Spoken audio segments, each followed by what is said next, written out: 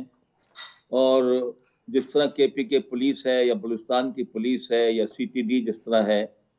اب مجھے پتا ہے کہ بلوچستان کے اندر بھی اور کے پی کے میں دونوں میں کوئی فرانزک کی بہت بڑی لیبارٹری نہیں ہے.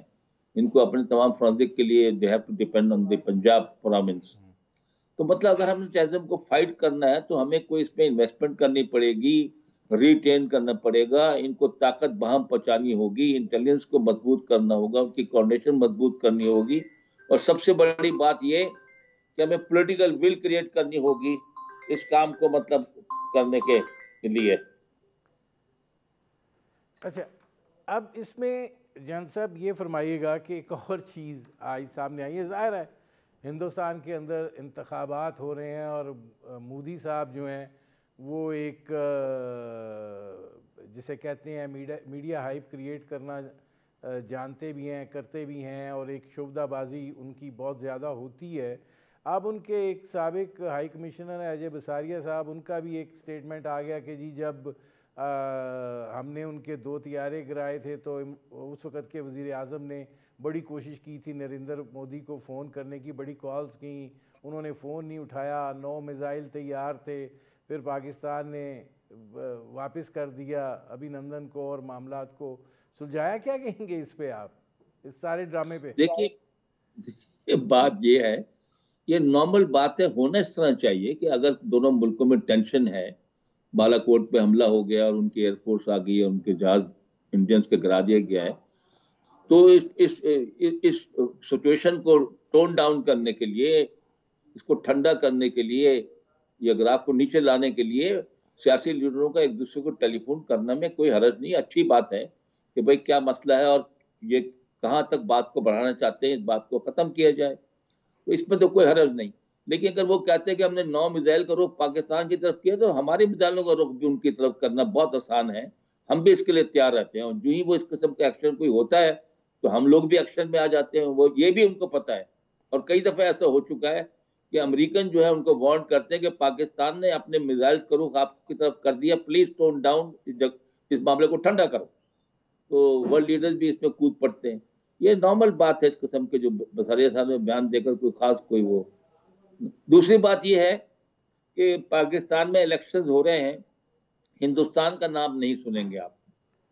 کشمیر کے معاملے میں بھی آج کل کوئی جو ہے الیکشنز کے معاملے پہ نہیں بولتا کہ ہم ہمارے منشور میں شامل آزاد کرائیں گے، کس طریقے سے کرائیں گے وہ بتائیں. لیکن ہندوستان کے آج کل ہر الیکشن میں پاکستان ایک ایشو ہے، اور اس سے پہلے ایک فالس فلیگ آپریشن ہو جاتا ہے. وہ کہتے ہیں پاکستان نے ٹیررزم کر دیا، پھر ان کو ہندو ووٹ پڑ جاتا ہے. تو ہم کو پھر اگین بہت الرٹ ہونے کی ضرورت ہے، رہنے کی ضرورت ہے. بہت شکریہ لیفٹیننٹ جنرل ریٹائرڈ معین الدین حیدر صاحب. ناظرین، یہ تھے لیفٹیننٹ جنرل ریٹائرڈ معین الدین حیدر. آپ نے ان کی گفتگو سنی. اب تک کے لیے اتنا ہی، اجازت دیجیے. اللہ حافظ.